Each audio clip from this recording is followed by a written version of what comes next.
Hey guys, what is up? Welcome back to my channel. Today I want to test out, do a little bit of a pilot episode of doing episode recaps for the Falcon and the Winter Soldier. I love watching these and getting different people's opinions on the episode. It always lets me see new things that I didn't see before. So without further ado, the episode opens on a really great action sequence of Sam back with the military working with his wings, and we meet Torres. Man, he already has my heart. He's already a good guy. He's already trying to figure out where Cap is, some Avengers secrets, a man after my own heart, trying to get to the real nitty-gritty of the Marvel Universe. And Torres brings up the idea of the Flag Smashers. They're a global terror organization who is trying to basically collapse world borders and take down world governments, like across the globe.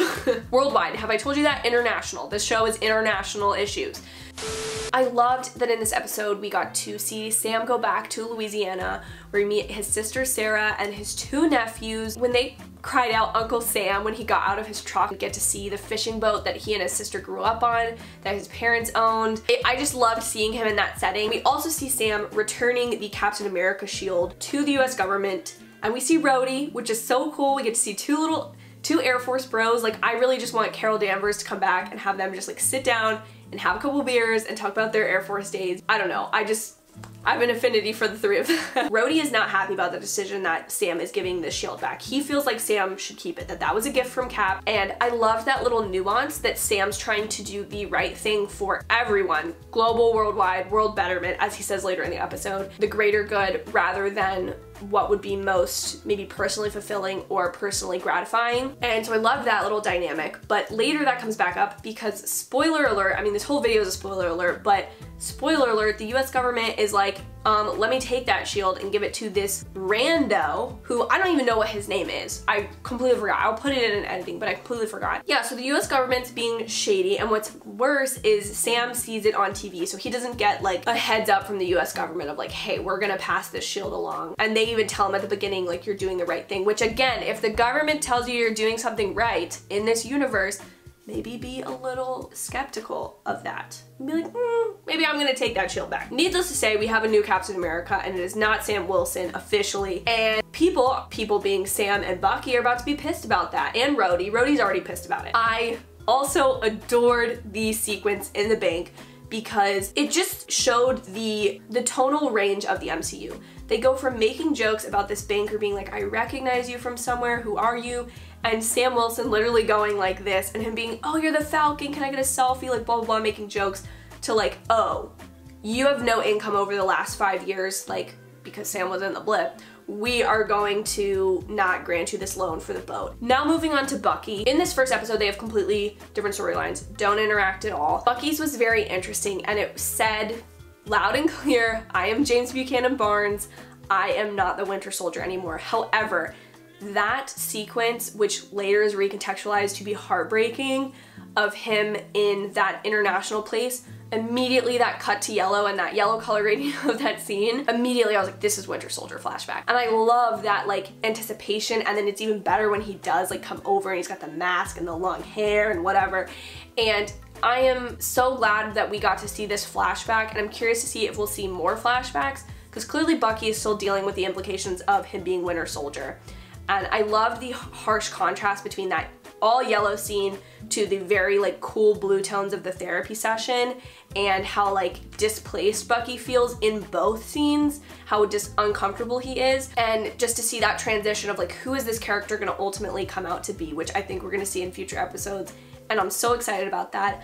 I love also the harsh cut to the little comedy sequence of basically what he's been called into therapy for, where he like attacked this car and turn them into the authorities, and how that's like a process of his therapy. The parallel between the book he used to have that was a hit list of who he was to kill versus the book he now has to like forgive people and apologize. Also, I really, really love the scene where Bucky goes on a date with the girl from the bar or restaurant, and I love that they have this kind of very old-fashioned date, and she jokes about him bringing her flowers being old-fashioned, and it's like, Bucky is old-fashioned, he's an old man, and him making jokes about being 100 years old and it not being weird. I feel like it had the same sad, but like maybe things are getting better tone that the conversation that Cap has post the 5-year time jump in the VA with, I think it's Joe Joe Russo, who is the guy saying like, oh, I went on a date and like I cried at this point during the date and he cried at that point, that like people are, even though the blip has returned people and people can be a little bit better about it,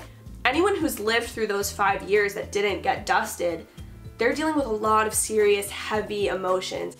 So I realized, like an idiot, I didn't even talk about the whole Flag Smashers Torres, like kind of major middle section of the show. At the beginning of the episode, Torres mentions to Sam, like, I'm gonna investigate them, but I promise I won't get too close. Well, Torres being Torres, even though we don't know him well enough, we know that this is just Torres behavior. He is going to basically try to infiltrate Flag Smashers by going to one of their events. And they all put on these masks, which have this like handprint mark on them. And Torres identifies someone who he believes to be the leader of Flag Smashers before getting his ass kicked, basically. No offense to Torres. That person, that individual, appears to have super strength. Ever since the 1940s, people have been constantly trying to recreate the super soldier serum that was used on Steve in other forms. Somehow there are other people out here as a part of Flag Smashers who have figured out how to recreate the super soldier serum or something like a dupe of super soldier serum dupe. They've created that and are now applying it to this organization that's trying to like completely destroy all world government. That is going to be it for the first episode recap. I think the ending of the reveal of the new Captain America, I think that's going to be the reason Bucky and Sam like contact one another, because I just know Bucky's going to be pissed about that situation. Even though him and Sam didn't always see eye to eye, like I think Bucky's going to be pissed, and I'm excited to see them basically go kick ass. With that being said, I hope you enjoyed this recap. If you did, give it a like. Feel free to subscribe. I'm going to try to do these at least for the first couple episodes to get my feet, see if I like it. And if so, I might do this for the rest of the Marvel TV shows that come out on Disney Plus, which, we are so blessed to be living in a year where we have Marvel content. Am I right? Am I right? Can I get an amen? Amen! Thank you guys so much for watching. Have an absolutely amazing day. Don't forget to check out my other Falcon and the Winter Soldier episode, or video, and I will see you guys in my very next video. Bye! I don't know if you can see that, but I think from now on, I'm just gonna have to redesign my iOS 14 phone screen thing to whatever Marvel show is about to come out, because I had too much fun doing it for WandaVision. And, you know, I just love seeing this happy Anthony Mackie whenever I open my phone.